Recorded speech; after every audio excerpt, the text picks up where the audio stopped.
A neb ve zdravém těle zdravý duch. A pěkné středeční odpoledne od mikrofonu Českého rozhlasu Ostrava vám v tuto chvíli přeje Silvie Mikulcová. Posloucháte naši tradiční lékárnu. Sportovat, tak to je jedna z rad odborníků, pokud si chceme uchovat zdraví a zdravý životní styl. Lékaři ovšem ale varují, že přehnanou aktivitou si můžeme taky i ublížit, zvlášť pokud se třeba bez přípravy rozhodneme pro adrenalinové sporty.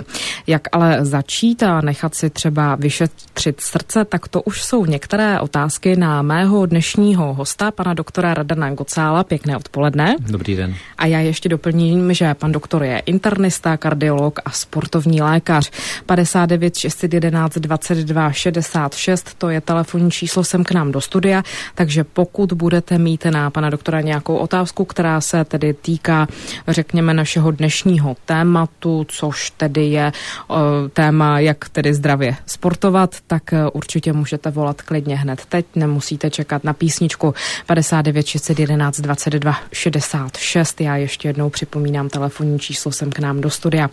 Pane doktore, na úvod pojďme možná říct, co vlastně patří mezi takové nejpřirozenější pohybové aktivity člověka. Asi v podstatě jsme byli, nebo naši předci byli nuceni sportovat, když to nebyl sport v tom pravém slova smyslu, prostě si velmi náročně fyzicky obstarávali potravu, bydlení.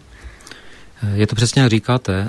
Naši předci opravdu tisíciletí sportovali a sportovali všichni od dětí přes ženy a hlavně muži, protože je to přesně v tom, co jste řekla, to znamená ten životní styl, tomu životnímu stylu odpovídalo obrovské množství pohybu. Když to trochu přeskočím těch pár tisíciletí, dostanu se do dnešních posledních desetiletí, tak kdybychom každý z nás dokázali 5-6 hodin týdně věnovat rychle svížné chůzi, ne nějaké přehnané, neběhu, jiné aktivitě, tak celý tento národ by byl podstatně zdravější, nejen hubenější, ale zdravější a je to jedna z hlavních preventivních opatření, jeden z hlavních preventivních opatření toho, abychom byli zdraví, silnější a stárli podstatně pomaleji. Říkáte tedy 5-6 hodin týdně svižné chůze.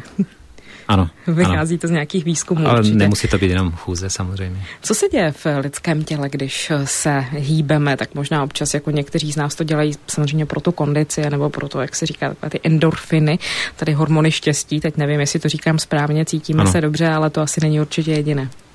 To určitě ne. Na druhé straně endorfiny jsou opravdu endogenní opiáty, to znamená, že tím po tom běhu se všichni cítíme opravdu jako po nějakém opiátu, což v té době, kdy je spousta psychických potíží, stresu, tak si myslím, že to určitě má velice pozitivní vliv. Ale v těle se děje spousta nebo mnoho dalších procesů.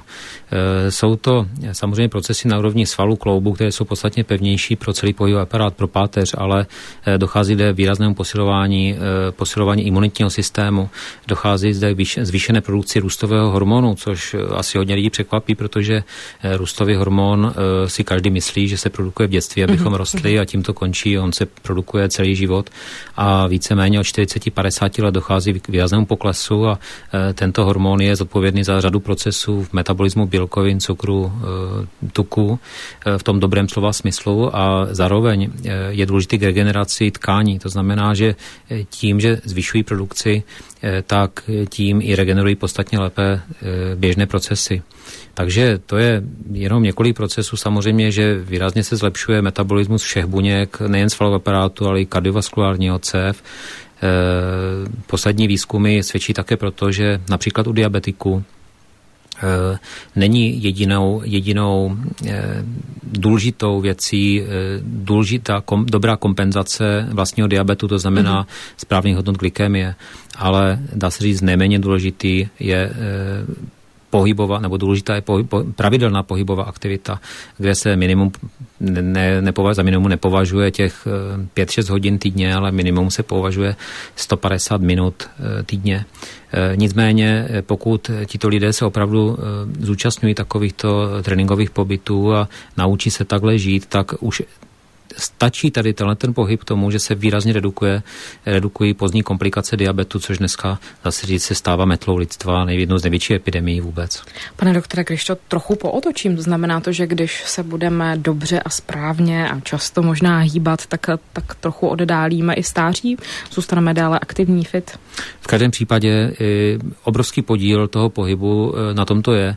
Samozřejmě, že existuje řada dalších nemocí, které nemůžeme ovlivnit, jsou tady genetické faktory a tak dále, ale kdybychom se mohli naklonovat a postavili vedle sebe tisíce stejných lidí, jedni by tu pohybovou aktivitu měli, druzí ne, tak docházelo by o mnohaleté přežití a hlavně v lepší kvalitě těch lidí, co se budou pravidelně pohybovat.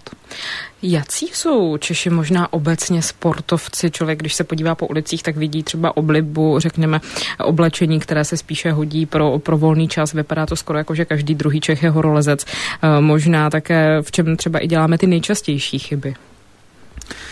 Těch chyb děláme celou řadu. Samozřejmě jiné chyby dělá se u výběru sportu, například u dětí, a jiné chyby se dělají u starších lidí, kteří nesportovali léta a rozhodnou se, že budou zdravě žít a sportovat.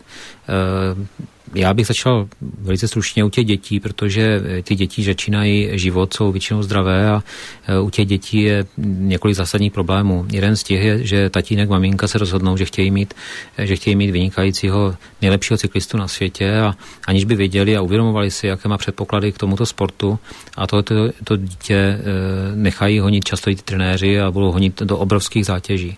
To dítě nejen to, že je přetěžováno a za pár let se to projeví často i velkými potížemi svalovými, kloubními, ale také vyhoří psychicky a většinou po pár letech tomu ten sport nenávidí. To znamená nejen, že se s něm nestane sportovec na celý život jako koníček, ten sport, ale může se stát z něho odpůrce sportu a ten život bude žít velice brzy nezdravě. Tomu se dá předejít, protože děti se dají velice snadno, nebo každý člověk se dá velice snadno otestovat, k čemu má předpoklady, k čemu předpoklady nemá, jak silové, tak vytrvalostní. A tam si myslím, že by to mělo začít a u toho testování a ty děti potom by měly být vedeny tím rodičem tak, k čemu má talent a zároveň k čemu předpoklady výkonnostní, vytrvalostní. Pane doktore, vy jste říkal nechat otestovat, zjistit předpoklady, nicméně pokud se nepletu, tak u řady sportů už se říká, že je dobré, aby děti začaly třeba ve 3, ve 4 letech, ať už je to fotbal, hokej, než kvůli třeba nějaká gymnastika.